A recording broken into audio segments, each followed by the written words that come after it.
సర్జమీన్ అంటే మాతృభూమి అని అర్థం.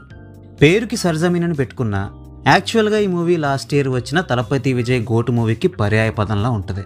అసలు ఆ గోటు మూవీయే ఒక పాత విజయకాంత్ మూవీతో ఇంకా చాలా సినిమాల్ని కలిపి మిక్సీ కొట్టినట్టు ఉంటుందంటే ఆ మిక్సీలో ఉన్న పేస్ట్ని మళ్ళీ కాపీ కొట్టి ఈ సర్జమీన్ మూవీని తీయడం ఏంటో, పృథ్వీరాజ్, కాజోల్ లాంటి స్టార్స్ని ఈ మూవీలో పెట్టుకోవడం ఏంటో, ధర్మ ప్రొడక్షన్స్ ఈ మూవీతో అసోసియేట్ అవ్వడం ఏంటో నాకు అసలు అర్థమే కాలేదు.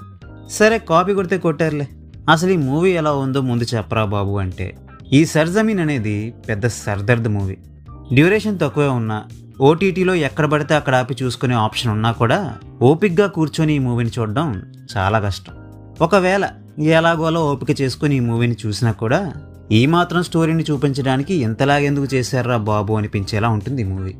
ఒక మిలిటరీ ఆఫీసర్కి ఒక భయోస్త్రుడిని కొడుకుంటాడు. వాడిని బలవంతుడిని చేయడం కోసమని ఆ మిలిటరీ డాడీ వాడి కొడుకు పట్ల చాలా నిర్దయగా బిహేవ్ చేస్తూ ఉంటాడు.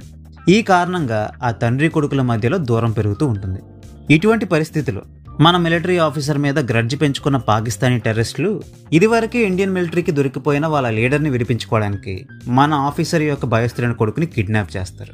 సో ఈ సిచ్యువేషన్లో మన మిలిటరీ ఆఫీసర్ ఎటువంటి డెసిషన్ని తీసుకున్నాడు, దీనివల్ల ఆ మిలిటరీ ఆఫీసర్ కొడుకు ఎలా సఫర్ అయ్యాడు, ఆ సఫరింగ్ల వల్ల తండ్రిపై కొడుకు ఏర్పడ్డ ఆగ్రహం ఎన్ని అనర్థాలకి దారి తీసిందో అన్నది తెలియాలి అంటే ఈ మూవీని చూడాల్సిందే. ఈ మూవీ కోసం రాసుకున్న సీన్లు బాగాలేకపోయినా, యాక్షన్ సీన్స్ని డిజైన్ చేసిన తీరు చాలా సిల్లీగా అనిపించినా కూడా క్వాలిటీ పరంగా మాత్రం ఎక్కడ కాంప్రమైజ్ అవ్వకుండా ఈ మూవీని తీశారనిపించింది. విజువల్గా ఈ మూవీ చూడడానికి బాగుంది కానీ కంటెంట్ పరంగా మాత్రం డొల్లే. పృథ్వీరాజ్ మంచి యాక్టరే గనక తన వంతు తాను ఈ మూవీని కాపాడడానికి చాలానే ట్రై చేశారు కానీ ఇబ్రహీం మాత్రం పూర్తిగా చేతులెత్తేశాడు. ఆల్రెడీ ఇబ్రహీం యాక్టింగ్ స్కిల్స్ని మనం మూవీలో చూసాం కదా, పెద్దగా ఇంప్రూవ్మెంట్ ఏం లేకుండా ఈ మూవీలో కూడా అదే స్కిల్స్ని చూపించాడు.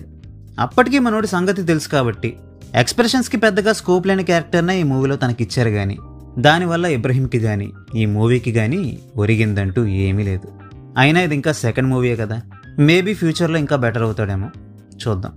ఇక కాజోల్ విషయానికి వస్తే ఇంత క్లీషే క్యారెక్టరైజేషన్ కోసం ఆమెను ఎందుకు తీసుకున్నారా అని మొదట్లో అనిపించింది కానీ లాస్ట్లో ఆమె క్యారెక్టర్కి ఇచ్చిన ఏజెంట్ ఈనా టైప్ ట్రాన్స్ఫర్మేషన్ సీన్ ఒకటి చూశాక ఏం చెప్పి ఆమెను ఒప్పించారో బాగానే అర్థమైంది నాకు.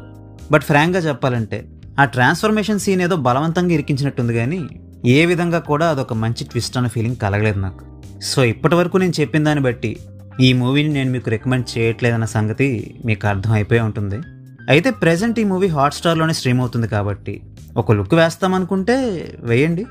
సినిమా చూశాక మీకేమనిపించిందో కామెంట్ చేసి చెప్పండి. So well, that's a wrap on this video. ఈ వీడియో మీకు నచ్చితే వీడియోని లైక్ చేయండి.